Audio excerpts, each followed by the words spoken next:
साथियों नमस्कार। आज काफी दिनों बाद पुनः आप सभी का सुभी क्लासेस की जो ऑनलाइन प्लेटफॉर्म है उसमें आप सभी का हार्दिक स्वागत अभिनंदन है। कुछ स्वास्थ्य खराब होने के कारण बीच में लंबा अंतराल हो गया दोस्तों, तो आज पुनः गेहूं का फर्स्ट पार्ट आपका पढ़ चुका था।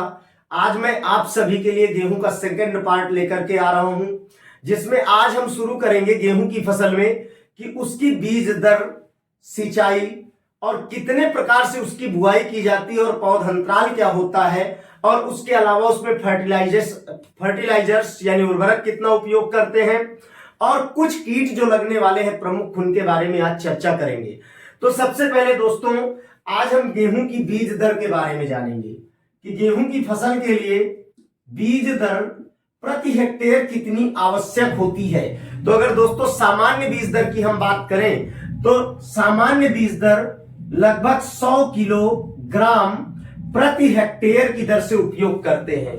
कितना?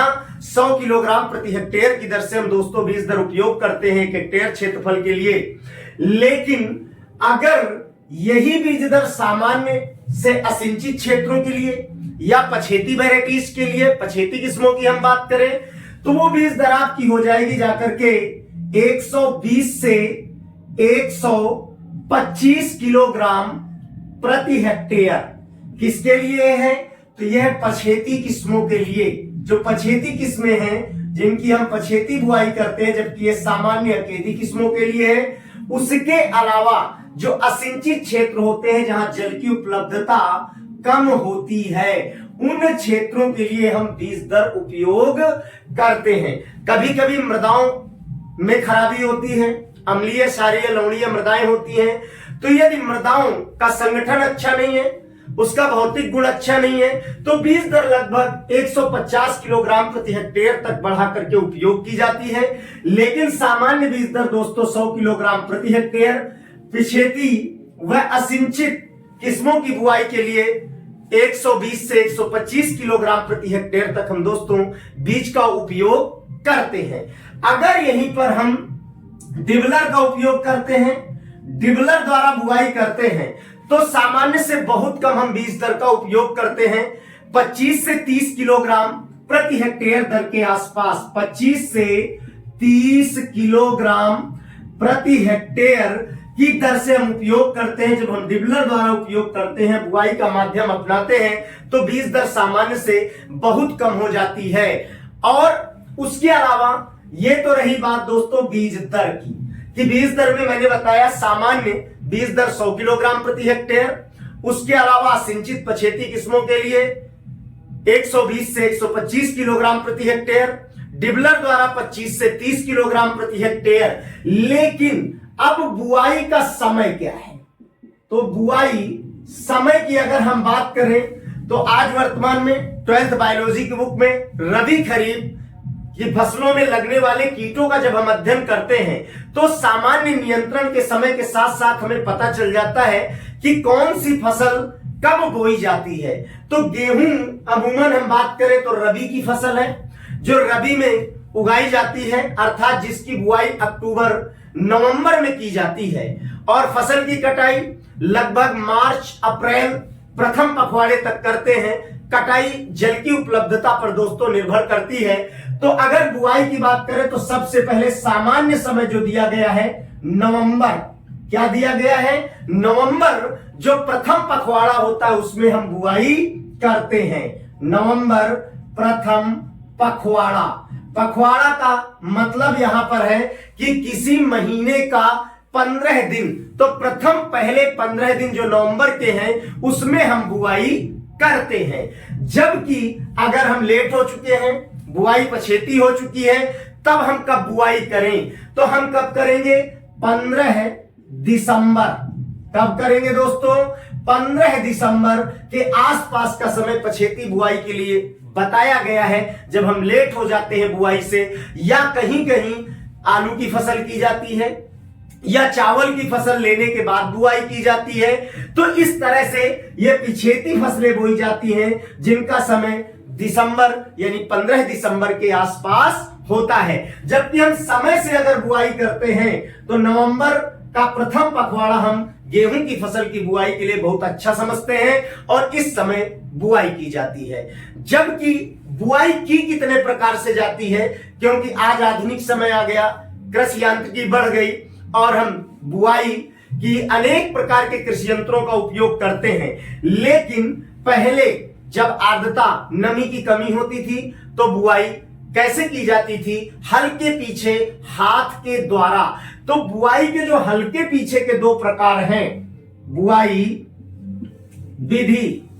अगर मैं बुआई विधि की बात करूं तो बुआई विधि में मैं कह दूं कि दो प्रकार। अब वो दो प्रकार कौन से हैं, ये इंपॉर्टेंट है जानना। वो किसके पीछे? बुआई की विधि दो प्रकार से, लेकिन किसके पीछे?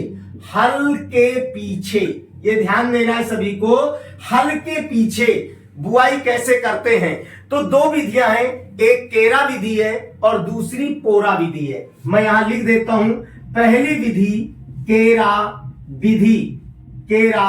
विधि, दूसरी का नाम मैं लिख देता हूं पोरा विधि। अब ये दोनों विधियां हैं क्या दोस्तों? तो केरा विधि जो होती है, बीज को हाथ से कुंड में डाला जाता है। मींस हल चल रहा है, बैल हल को खींच रहे हैं और किसान हल को चला रहा है और पीछे से बीजों को एक निश्चित क्रम में हल जहां चल रहा है उस कुंड में डाला जाता है। तो मैं यहां लिख देता हूं, बीजों को हाथ से कहां पर डाला जाता है? कुंड में डाला जाता है। किस में डाला जाता है? कुंड में डाला जाता है। जबकि दूसरे की मैं बात करूं जो आपका पोरा विधि है, बीज को किससे डालते हैं? तो एक व्यवस्था होती थी पहले, मैं अमूमन बता दूं इस प्रकार का डायग्राम बना करके, हल के पीछे, जैसे 8th क्लास में दिया गया है, आपने देखा हो, सीड ड्रिल का उपयोग करते हैं अमूमन।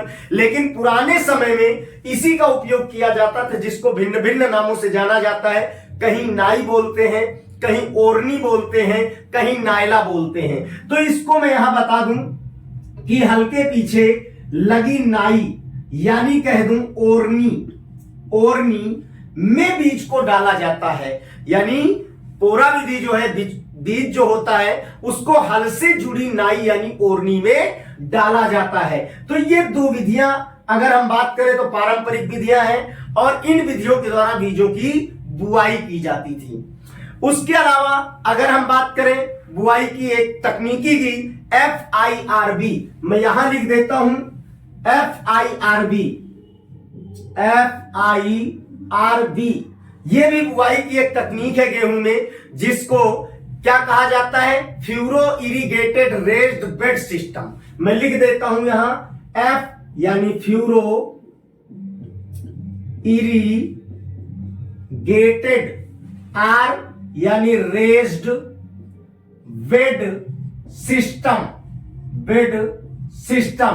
कहने का तात्पर्य है FIRB यानी furrow irrigated raised bed system, यानी बुआई की एक तकनीकी है जिसमें बीज दर की अगर बात करें तो 75 किलोग्राम प्रति हेक्टेयर तक हम क्या करते हैं? बीज का उपयोग करते हैं। उसके अलावा अगर मैं पौध अंतराल की बात करूं गेहूं में, कि पौध अंतराल क्या होता है?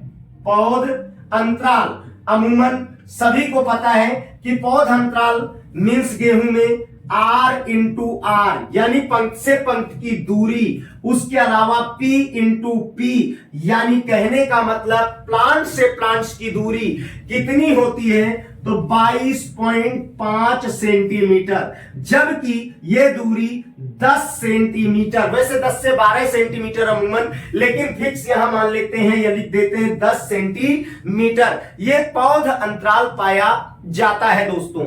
उसके अलावा पौध अंतराल के अतिरिक्त अगर मैं बात करूं तो मैं इस जगह पर आपको बताना चाहूंगा, ये हटा करके जो आपको बीज दर मैंने बताई, इस बीज दर को हटा करके यहां पर मैं आपको बता देता हूं कि मींस जो है उर्वरक, फर्टिलाइजर्स कैसे उपयोग करेंगे। तो उर्वरक की मैं यहां बात करता हूं, यानी फर्टिलाइजर्स की बात करता हूं, यानी जो रासायनिक खाद के रूप में, जैसे कैन, किसान खाद कहा जाता है, जिनको फैक्ट्रियों में निर्मित किया जाता है। और उपयोग करते हैं, उसके अलावा हम गोबर की खाद, वर्मी कंपोस्ट का उपयोग करते हैं, तो अमूमन पता है कि अगर हम गोबर की खाद या हरी खाद का उपयोग करते हैं तो फसल बुआई से लगभग 1 माह पहले उपयोग करते हैं। लेकिन उर्वरकों का उपयोग हम तुरंत क्या करते हैं, बुआई से कुछ समय पहले या उसके अलावा खड़ी फसल में यूरिया जैसे उर्वरक का उपयोग करते हैं। तो यहां NPK यानी सभी देख पा रहे हैं, nitrogen, phosphorus and potassic. Means कहने का तात्पर्य है कि अगर मैं भारत की बात करूं तो सर्वाधिक उपयोग किया जाने वाला उर्वरक यूरिया है, या इधर DAP है, डाई अमोनियम फास्फेट, ये एमाइड उर्वरक है। और साथ ही कोई भी ऐसा उर्वरक नहीं है जो कार्बनिक हो, सभी इनऑर्गेनिक है, अकार्बनिक है। लेकिन यहां पर यूरिया कैसा है, कार्बनिक उर्वरक है, एमाइड उर्वरक है। तो यूरिया की जो हम मात्रा या नाइट्रोजन की प्रतिपूर्ति के लिए जो हम उर्वरक लेते हैं वो 120 किलोग्राम, उसके अलावा फास्फोरस के लिए 60 किलोग्राम और 40 किलोग्राम पोटाश के लिए। अगर हम इन प्राथमिक उर्वरकों की हम बात करें जिन्हें क्या कहा जाता है, उर्वरक पोषक तत्व, अगर पोषक तत्वों को पढ़ते हैं तो means nitrogen, phosphorus and potash. तो मैंने बताया ज्यादातर यूरिया का उपयोग भारत में किया जाता है, इधर DAP का उपयोग किया जाता है, इधर MOP का उपयोग किया जाता है, म्यूरेट ऑफ पोटाश का उपयोग किया जाता है। साथ ही इन उर्वरकों को देने के साथ साथ दोस्तों हमें क्या करना होगा, 25 किलोग्राम प्रति हेक्टेयर ZnSO4 यानी कहने का मतलब जिंक सल्फेट का भी उपयोग करना चाहिए। किसका उपयोग करना चाहिए, जिंक सल्फेट का उपयोग करना चाहिए। गेहूं में भी, धान में भी। अमूमन बहुत पूछा जाने वाला क्वेश्चन है कि धान में खैरा रोग किससे होता है, किसकी कमी से, तो जिंक सल्फेट का उपयोग करते हैं। उसके बाद सबसे इंपॉर्टेंट जो पार्ट है इस चैप्टर का, वो सबसे इंपॉर्टेंट पार्ट है गेहूं की सिंचाई, कि गेहूं की सिंचाई हम किस प्रकार से करते हैं और कितनी सिंचाइयां करते हैं। तो मैं गेहूं की सिंचाई आपको यहां बताने का प्रयास करूंगा। गेहूं की सिंचाई, गेहूं में कुल दोस्तों कितनी होती हैं, 6 सिंचाइयां होती हैं। कितनी, 6। कितनी सिंचाई, कुल 6 सिंचाई करते हैं। अच्छा, 6 सिंचाई करते हैं, अमूमन 12th की बुक में हम पढ़ सकते हैं, जान सकते हैं। लेकिन अगर जल की उपलब्धता कम है तो जल की उपलब्धता कम होने पर क्रिटिकल कंडीशन, क्रांतिक अवस्था पर गेहूं की सिंचाई करेंगे, जैसे पर्णध्वज बनते समय या दूधिया दाना भरते समय, या उसके अलावा हमारे पास और सिंचाई एक उपलब्ध है तो हम गांठ बनते समय, कल्ले फूटते समय भी उपयोग कर सकते हैं। तो 6 सिंचाई का क्रम, पहली, दूसरी, तीसरी, उसके बाद चौथी, और उसके बाद 5वीं, और उसके बाद ये हो गई 6ठी, यानी 6 सिंचाइयां करनी है। 6 सिंचाइयों में सबसे इंपॉर्टेंट सिंचाई की अगर बात करें पहली, तो 21 दिन में। कितने दिन में, 21 दिन में, जिसे कहा जाता है चंदेरी जड़े बनते समय, या कह दिया जाए शीर्ष फुटान या शीर्ष जड़ बनते समय। तो यहां लिख देता हूं कि जब शीर्ष जड़ें आती हैं तब सिंचाई करना चाहिए। उसके बाद दूसरी जो सिंचाई है दोस्तों 40 से 50 दिन में। 40 से 50 दिन में जो करेंगे, कल्ले बनते समय करेंगे, टील्डिंग स्टेज में करेंगे। कब करेंगे, कल्ले बनते समय यानी टील्डिंग स्टेज में। अब अमूमन आपको पता होना चाहिए कि 50 है तो सीधा करना क्या है, 50 के बाद 10, 60 से 65 दिन में, 60 से 65 दिन में क्या होगा, गांठ बनने का समय होगा। तो गांठ बनते समय कब करेंगे, गांठ बनते समय तीसरी स्टेज है, तीसरी सिंचाई देंगे। और 80 से 85 दिन, 80 से 85 यानी 85 बालियां आते समय, क्या आते समय, बालियां आते समय सिंचाई करेंगे। उसके बाद 100 से 105 दिन में, कब, तो सीधा मिल्क स्टेज यानी दूधिया अवस्था। कब देंगे, दूधिया अवस्था में। और जो लास्ट अपना बचा वो क्या है, परिपक्वता का समय है, अर्थात 115 से 120 दिन, यानी मैं लिख देता हूं सीधा परिपक्वता, यानी इस तरह से क्या करेंगे, 6 सिंचाइयां करेंगे। पहली 21 दिन में शीर्ष जड़े बनते समय, दूसरी 40 से 50 दिन कल्ले बनते समय, तीसरी की बात करूं 60 से 65 दिन में दोस्तों गांठ बनते समय, उसके बाद चौथी बालियां आते समय 80 से 85 दिन, दूधिया अवस्था यानी 100 से 105 दिन, और उसके बाद 115 से 120 दिन परिपक्वता काल में। ये बालियां बनते समय से एक बात याद आ गई कि बौनी जो गेहूं की किस्म है, मैक्सिकन बौनी गेहूं की किस्म है, ये नोटेड पॉइंट है कि मैक्सिकन बौनी किस्म जो होती है उसके बाल यानी बाली की लंबाई क्या होती है, तो लंबाई उसकी होती है 5 सेंटीमीटर के आसपास। कितनी होती है, 5 सेंटीमीटर के आसपास गहराई होती है। मैंने यहां ये बताया था आपको R into R, P into P, यहां पर बीज की गहराई मैंने नहीं बताई, तो बीज की गहराई 4 से 5 सेंटीमीटर रखी जाती है। बीज अगर बुआई करते हैं तो गहराई 4 से 5 सेंटीमीटर दोस्तों रखी जाती है। और इधर सिंचाई की 6 स्टेज आपको बता दिया। अगर सिंचाई जल उपलब्ध नहीं है, जल उपलब्धता कम है, तो सीधा शीर्ष जड़े बनते समय, उसके अलावा सीधा क्रिटिकल कंडीशन होती है अगर तीसरी जल की उपलब्धता है तो दूधिया अवस्था में, अन्यथा पर्णध्वज, और उसके साथ साथ कल्ले बनते समय हमें जल उपलब्धता करानी चाहिए। अब लास्ट में मैं आपसे बात करता हूं किसके बारे में, उर्वरक हो गया आपका, बुआई का समय हो गया, तो मैं अब बात करता हूं आपसे किसके लिए, मींस कुछ कीटों की बात करता हूं। किसकी करता हूं, कुछ कीटों की बात करता हूं। कीट कौन कौन से हैं जो गेहूं की फसल में हावी होते हैं, नुकसान पहुंचाते हैं, तो सबको पता होगा दीमक बहुत सामाजिक कीट कहा जाता है लेकिन नुकसानदायक है और फसल की जड़ों को काट देता है, नुकसान पहुंचाता है। दीमक को अंडे देने की मशीन कहा जाता है, बड़े पैमाने पर अंडे देती है और कॉलोनियां बना करके, टर्मेट एरिया बना करके रहती है, तो दीमक नुकसानदायक है। उसके अलावा दीमक के अतिरिक्त कटवर्म कीट भी नुकसानदायक है।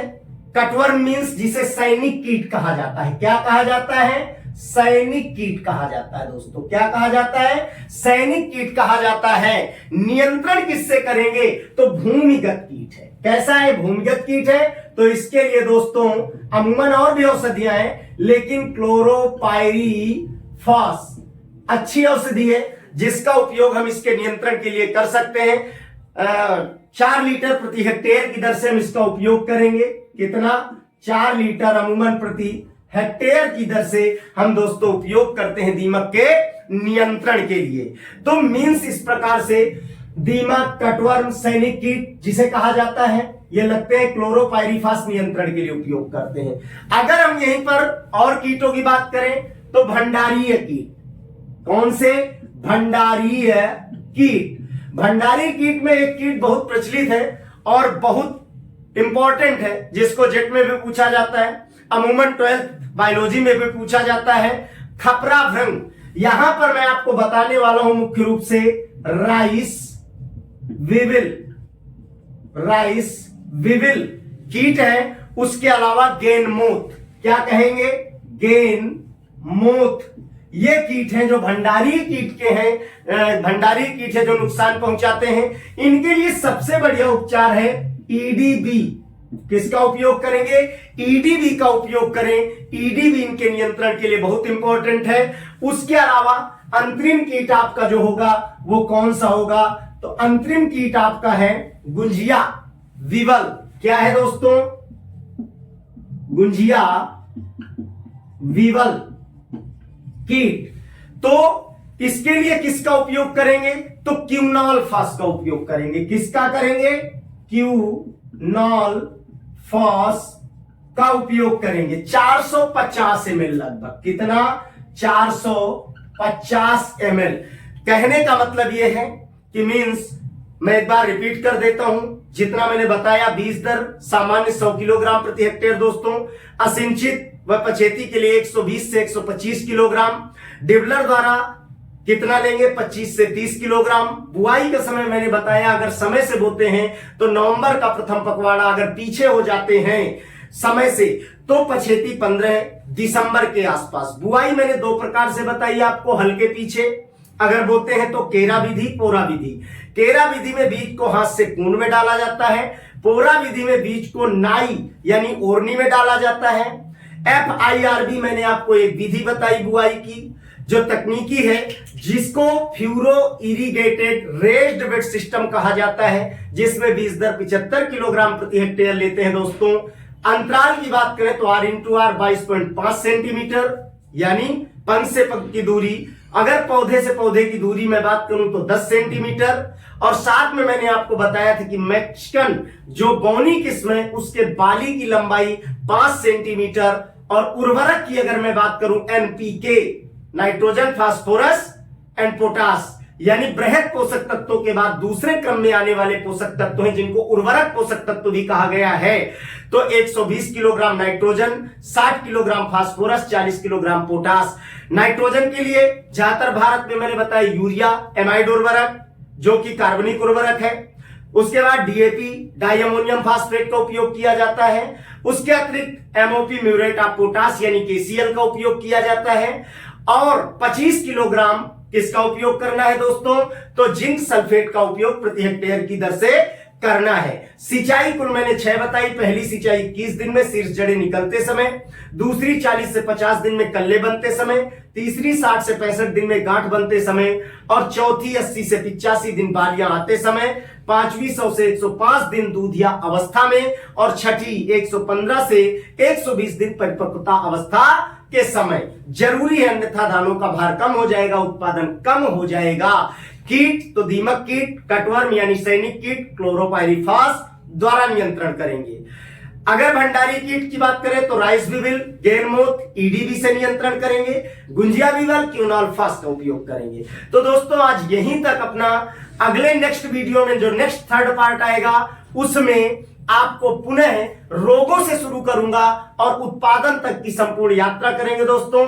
अगर इस चैनल पर आप नए हैं तो लाइक करें, सब्सक्राइब करें और शेयर करें। और अभी धन्यवाद, फिर मिलते हैं नेक्स्ट पार्ट में।